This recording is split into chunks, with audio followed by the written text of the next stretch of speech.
Well, let's do this, Kyle. So, hey, Kyle, congratulations for your short film, Josiah. Oh, thank you. Thank you so much. Hey, so let's start off with the easy question. Where did the original idea came from for Josiah? What sparked it? Yeah. It really came from like a handful of experiences that I had witnessed, I had observed, or talked to other colleagues inside the industry. Really, it became like this interest in examining a creative space and process, particularly inside like one room. And the experiences I had actually, there had been a few that were in a casting room, and it sort of like made me interested in seeing how the humans in control of like a creative process actually, through their own flaws and through their own blind spots, we actually can't escape the systemic issues, obviously, the from everywhere that we live in, and through our history and our shared history. And so then it became like, what can actually occur inside of this room where individuals are attempting to take part inside of a creative process, but really we actually get inhibited by those systemic issues of race, class, and gender. And particularly individuals who are white male heterosexuals like myself, who I had seen individuals like that, where when I was in a room and I was the youngest white male heterosexual in a room, it felt like that was a strange piece of diversity, when like Mhm. when the men at the top had sort of like gained that power, those power dynamics through their own certain blind spots. So it felt like, let's actually examine that and see what can occur, and enter into a room that then when we leave, we feel like something had shifted underneath us, even if nothing was particularly like honed in on in an exact way. So when you created the characters, you wanted to create basically a diverse, set of characters with different perspectives. Am I correct? Yeah, we wanted to make it the most complex situation possible. I didn't think that we were going to. I mean, no project, no limited series, television series, or feature can like have can be absolutely inclusive for every single perspective there is. I didn't think we were going to be able to do that in the short film, nor were we going to address like several things, but we wanted to be able to like have different perspectives that you could feel like we're going to collide inside of this space. Is For those people who aren't in the industry, is this a commonplace, you know, issue or dilemma for a debate?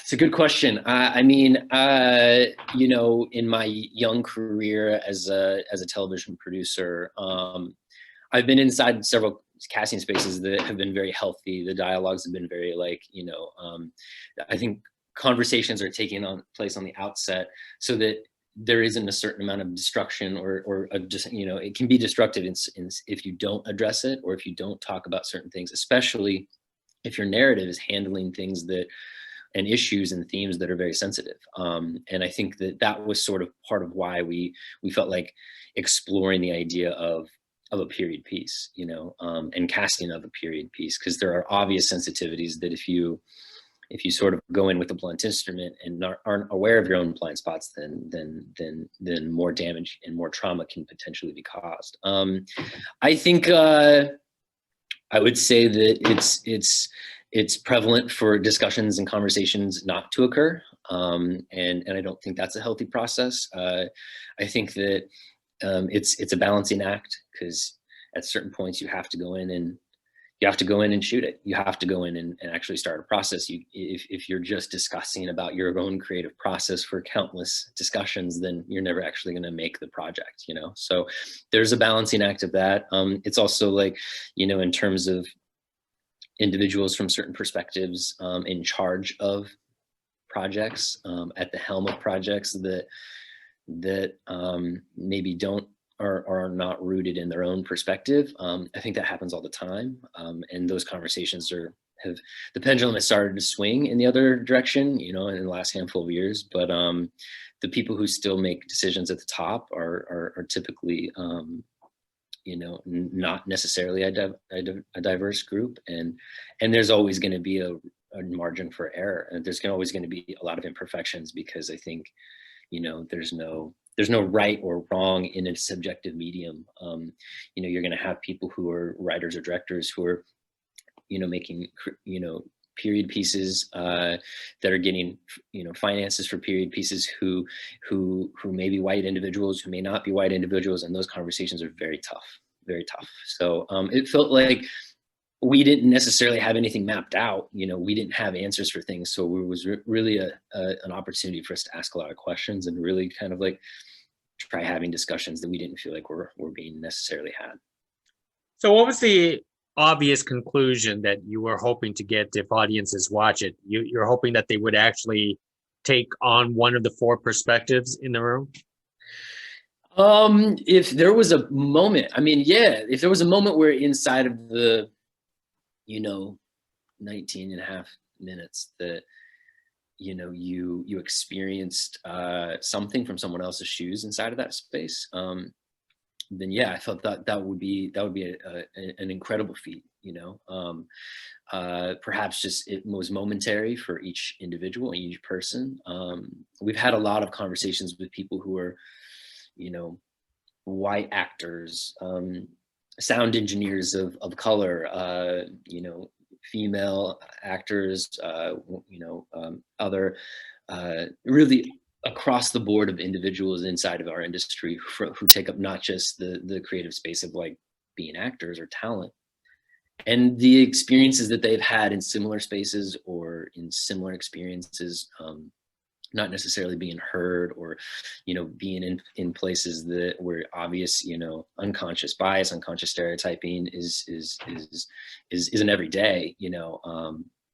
Those conversations have been very healthy, because I think there's people who align with different perspectives inside of the room, and other people who have other experiences that we couldn't necessarily include obviously in the film, but like it felt like if that was a target, and if film can be a medium of empathy, then yeah, experiencing that from different perspectives and seeing how no perspective really has deceit or intentions of malice, and yet it can appear that way. Yeah, absolutely. It is a current situation. One of the fascinating things that I think you brought up during the short film is the football analogy. Could you talk about that? It's basically going hand in hand with the short film. Yeah. Well, I think there was we saw like obvious microaggressions that were going to be like potential terrain to explore across the board, and could be their own shorts. I think that what we wanted to do was to create an experience of hopefully not to be I tried or idealistic or anything. It was like an experience of unconscious bias where things were just being thrown at you all the time. And some of them, they were going to be by the three men in the room versus the women, and or the one woman. Some of them were going to be against the white individuals, against the people of color. Like it was sort of like trying to find every single moment where people who we know, every single one of us has blind spots, including us, me and you. It's just a part of our own experience, and how, whether limited or open we are, we still have our own experience. And with those blind spots come potential insensitivities that everyone is living with around every single day. I think that the football analogy was like a moment where, obvious, like, generational things from, certain men, and me being included. I've been in rooms like this where even I myself, like, didn't necessarily say things, what I probably should have. And when I left that room, it was like, oh, something fucked up actually happened in there, and with the football thing, or even like in earlier, where the men are sort of talking about the three wives of the casting director. It's sort of like this idea that men in a way can kind of talk about disposable things, including women themselves, as they're sort of like bonding, as there's some sort of like equal ground being created. And it's tough. Like, I don't have the answers again, because like, the idea that someone like this comes into a room, to be an actor, to get a part, and within 5, 10 minutes, 15 minutes, has to like prove who they are, what they can do, what their skill set is, and why they're the right actor for this character. All with the this inspirational piece of showing their own art and their own voice. It's really hard to do, and a lot of reductions and stereotypes already start taking place when you start asking like who you are, how do we get along, and why are you perfect for this character. It's just it's an unhealthy process, but it's one that we're in right now, and it's one that we felt like worth examining. Do you often take tackle on subjects like this in your films, or this is just like a one shot type of thing for you? I think anytime whether as a writer, producer, director, or a producer, which I typically do in my day job working for a company right now called Big Beach. I think that like I'm really only interested in projects with like deeper themes and a thematic foundation. As a producer, I won't really go after anything that just has like a good beginning, middle, and end, and it's just like a good story, even if it's extremely well written. I think that it has to have those, the thematic backbone to it, where it's pointing to larger issues. It doesn't have to be about race. It doesn't have to be about politics. It doesn't have to be about class and gender. I think, just from my own perspective, a lot of things really do get pointed back to class and the issues inside of classism that we have, and the severe inequality we have with the 1% or the 0.01%. But I think with this, there was definitely roots of interest inside of themes of like, obviously race and gender. But I think class was one of the main foundations too, because it felt like there was, when I was inside of the room and I was one of those members on this couch, there was a real inequality where it was just really one person fighting for a job. And then if there were things thrown at that individual, still at the end of the day, that person's the only one who's really trying to get a job. And so, yeah, themes like, I think as a writer, producer, director, I think that I think about those things, and I don't necessarily know which one is, what it's going to be, but I feel like it helps for deeper resonance, I guess, and not to feel pretentious, but like, because you don't want to just create like important projects. I think that genre projects can absolutely have those things, and they probably should, because I think entertainment and sort of the world we live in should be meshed together, Excellent. Well, let's talk about the cinematography approach that you did for the short film, because I actually noticed the long one take sequence. I mean, that could be an editing ploy for all I know. But why did you want to do something like that? Yeah, it wasn't an editing ploy. Yeah, no, we shot it in 3 oneers. The first one was 14 minutes, or just under, I think, and then the second one in the casting camera was 3, and then the third one was like about 5. I guess the why of it was I was actually writing it for a healthy year before we kind of even thought we were going to be able to make it, and really, I mean, we're talking like on a few weekends, you'd write this, you'd workshop it with these friends and these different perspectives, trying to make it as complex and layered as possible. But as I was writing, I definitely thought that it was going to be a oneer actually for however long the script was. I guess that was a part of the idea of creating an experience where certain things were going to fall off camera, some of the lines and certain moments were going to not necessarily be seen because you were focusing on someone else at a certain moment. And I knew that approach would help sort of like provide some tension, but also settle someone inside of that particular room. Mm-hmm. I think just it was probably like 2 months beforehand. The cinematographer, her name is Jen Giddings. Jen is actually my wife as well. Jen, who's extremely talented.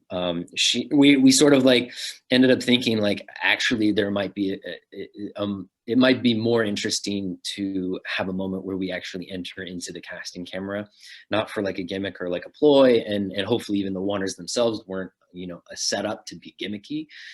It was more like, I, as a producer, if I can't attend a casting session, you know, like you get sent tapes, and there's people's careers and lives who are really based upon these tapes, which it kind of sounds ultra dramatic, and sometimes it is, and sometimes it's not. But I felt like seeing the tape that actually got this guy like hired in a job, and seeing the performance and the art that sort of is inside that, but then actually seeing the context around it too was potentially really more interesting than just setting someone into the space. We could actually probably do both. And the Warners were extreme challenges across the board for every department.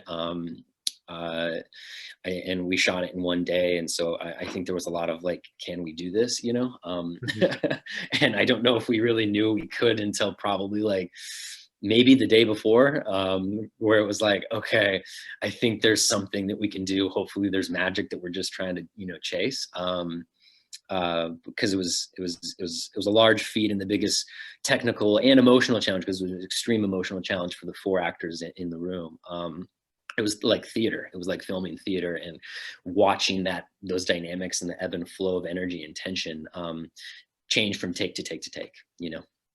You gave those folks a lot of rehearsal time because you know wonders are pretty tough on them. We did 2 rehearsal days beforehand. So we, if I remember right, we shot on a Sunday, and we were trying to tackle like the 20 pages in one day. We did a rehearsal the day before for like, I want to say like 2 hours. That one was with camera because we actually got camera on its feet. And then a week before we did one other rehearsal. So there were 2 rehearsals for about 2 hours, 3 hours, something like that, just to kind of like settle in the lines, like kind of understand these characters, like see what was working and what was not working, and allow sort of the playfulness and some of these other like entrenched things that can feel like actual human beings like start to come out, because I think these actors had also been inside of casting spaces way more than I even had, and Yeah. so sort of finding how to continue to complicate things. So there was 2 rehearsals before, and then we shot the 3rd day. Excellent.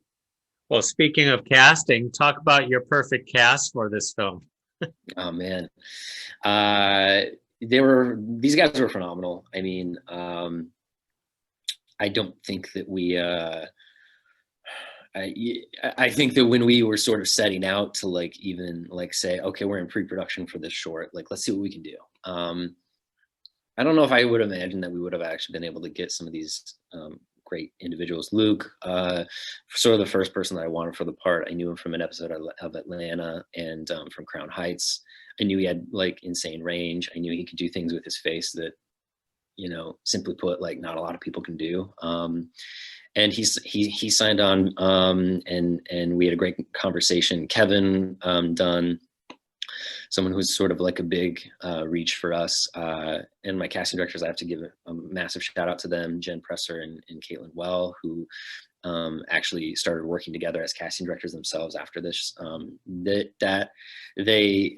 I'm extremely lucky, but they were also brought a lot of ideas, like Melanie and Mather, who I think were sort of phenomenal in and of themselves. Mather has this like ability to be like, you know, again, to be reductive, but like extremely comedic, but also very felt instantaneously in a shift. And Melanie was crazy committed, so thoughtful and sensitive, and someone who I think added so much to a space with the fewest lines possible, and really made it to where I almost feel like her arc is sometimes the most felt inside of it, because we all kind of go into a space hoping with potentially like, you know, maybe it's ignorant, maybe it's naivete, but it just feels like we go into a space with innocence, but then it just feels like it's sort of like slaughtered sometimes. And Kevin was the guy who I'd just been a fan of for, you know, 30 plus years, and he's he added a weight inside of the room itself that and experience that just tremendously grateful for. I think you were very fortunate to get a cast like this. All your pieces fell in Yeah, perfectly. 100%. For yourself, do you like directing short films? Do you ever want to aspire to, do like a full film for anything? Yeah, I mean, I think first of all, the finances behind a short film are like, not worth it, but I think that, and they're very different mediums from shorts to like features to television. I definitely am interested in, we made I directed a very low budget indie feature actually at UCLA grad school. It was our thesis. Learned a lot about that small like production over the course of 3 years, and really again produced it for 3 years and really directed for like 18 days. Uh, yeah, I think massive amount of respect for people who can do what we did for one day, like do it for like 60 days, that amount of artistry and focus and collaboration and openness and conversations and everyone bringing their best artistry and trying to create an environment where everyone can continue to be their, bring their best in their specific roles. It's part of why producing is creating that environment as well. And I'm sort of fascinated in the process of like how to do it like for long form narrative filmmaking. And yeah, in terms of directing something longer, I totally would and would love the opportunity. And I think we have a script for a feature to make. And in this climate, I think it's really hard to get movies, especially made. So more power to anyone who can get their project made right now under safe conditions. And but I think even directing episodic television for sure, like I think being able to not just be in prep and like see the paintbrush about to hit the canvas, but when the paintbrush actually hits it, that's being on set and actually creating that magic and chasing something that is seeing what kind of art and story you actually have when each day it wraps up. I think that process is one of the reasons why I moved to Los Angeles. Well, I'm glad you have all these different perspectives and different experiences. But for you, Kyle, one more question, just to wrap it up, because you and I are speaking via Zoom, which because of the crazy times we're experiencing. How are you staying sane and creative during this time? Oh, there's obvious. The first outlet is watching stuff. I think my son is almost 2, and when we put him down, I think there's a certain amount of like, like exhaustion from each day. But my wife and I have been returning to a lot of things that I think inspired us to get here. Not necessarily like tackling other stories. Sometimes we have dove into different series, like and binge watch certain things, like everyone is doing. But a lot of times I've been watching things actually that there's comfort, there's inspiration, there's things that I get to revisit because it feels like perhaps that might be one thing inside the pandemic that made it worth it. Yeah. That we could return to things and get a second viewing of things that I don't think I or a lot of us are afforded to throughout our quote unquote normal days. But also the creativity of raising my son with my wife. It's a real process that is like those decisions have much bigger ramifications. So you're sort of like watching the subtleties of sort of our own behaviors and our own reactions to things, and yet the beauty of his own growth. But then I'd also say reading and thinking about that moment of like, going back to set and being able to create that environment that I spoke of earlier, or being a part of a theater experience. And the theatrical experience is one that I do very much cherish, like a lot of people. And it's hard not to have been in it for 2 years, really, because of the birth of my son, but like the last 10 months specifically because of the pandemic. And being a part of that shared narrative, like ingestion of storytelling is one that I think is a deep rooted need in all of us, and so finding ways to continue to talk about narrative, but then I think hoping for that that day where we can all go and see a movie together too. I think all those different ways, I feel like we've been able to hold on to the creative juices a little bit. That's right. Well, the best thing about all of this, it eventually ends. Just Yeah, exactly. Yeah. 100%. 100%. well, hey Kyle, hey, thank you very much for speaking with us, and I look forward to seeing more of your future projects. Thank you so much. I appreciate the time, the eyes on the project, and the interview and the thoughtful questions. So thank you. Hey, not a problem. Thank you. Next time, Kyle. All right, take care now. Bye.